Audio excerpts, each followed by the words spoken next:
Heavyweight boxing fans, what's the deal? All right, man, let me give a shout out to one of my subscribers. He actually left me a comment to one of the videos that I dropped, and he was just letting me know that there was an article that came out on one of the Polish websites. I believe it's ringpolska.pl. Pretty reliable website. I've got some information from their website before. Ironically, about Artur Szpilka when he was going to be replaced by Gono to fight Breazeale on the Wilder Washington undercard. But according to this website, they're saying that Breazeale and Spilka is back on the table, possibly the later half of June. And this was according to, I believe it was the manager of Artur Szpilka. I'll leave the article in the description box. You guys can click it, read it, and try to come to your own surmise about it. You're probably gonna have to put it in the Google translation. That was the only way that I was able to read it in English. Being this is a Polish website, but they're talking about Breazeale and Spilka. But reading the article, sometimes when you put it in Google Translate, it comes out kind of strange a little bit. From what I've read, they were trying to get Spilka. We know that he was trying to fight Breazeale on the Washington undercard when he fought Wilder. And according to this article, they were saying that Fox protests putting their fight on because they're both coming off losses.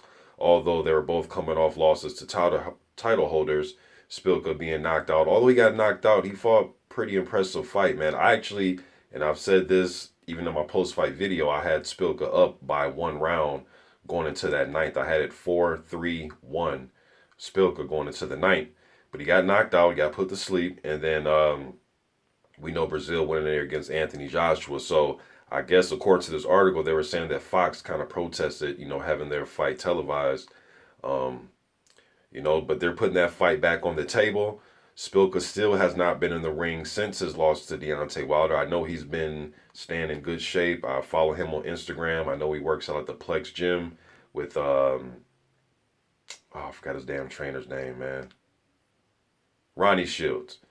So I know he's getting good work. I know he stays in the gym. I've seen him sparring Eric Molina and a few other guys.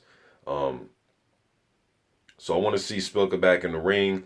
Breazeale, we know he fought Gona, went to war with him. You know what I mean? When he put an issue down and he actually went down himself, he got hurt badly a few times in that fight. So he's coming off a war, but they're talking about June. And in this article, from what I was getting from it, they were saying that they were trying to get Archer back in the ring April 22nd and April 29th. They were having difficult days getting him back in there. And now they're talking about June. And I thought I seen something about possibly July. All right. So, like I said, you guys read the article, man, and try to sort it out yourselves. Kind of hard reading it on Google Translate a little bit. But I'm okay with this fight. Breazeale, I know his name.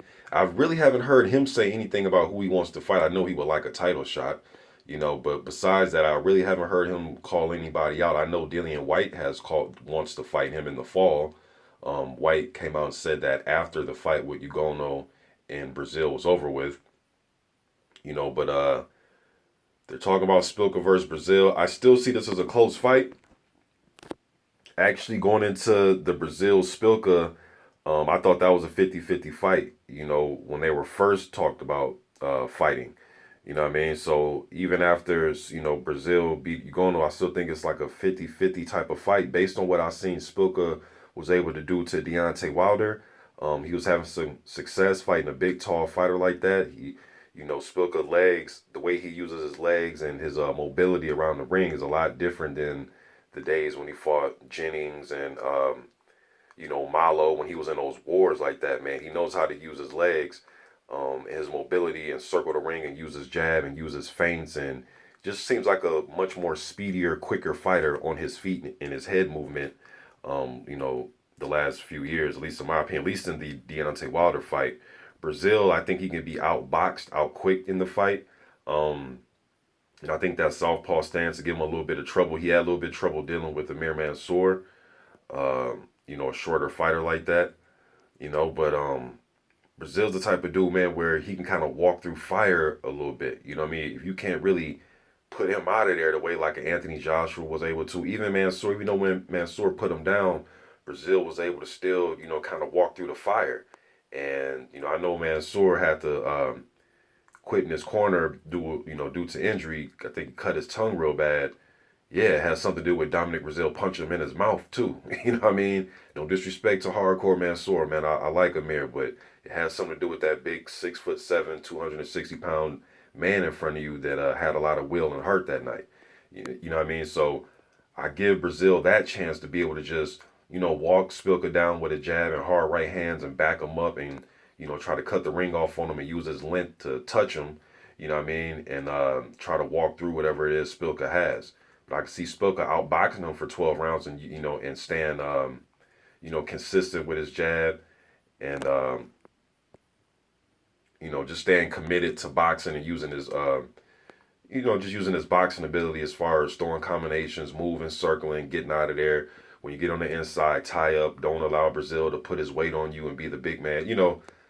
I can see it going different ways, man. But just want to get this news out there. Hopefully this fight does happen in June or July or whatever. Just passing on this information to you guys, man. I'm out.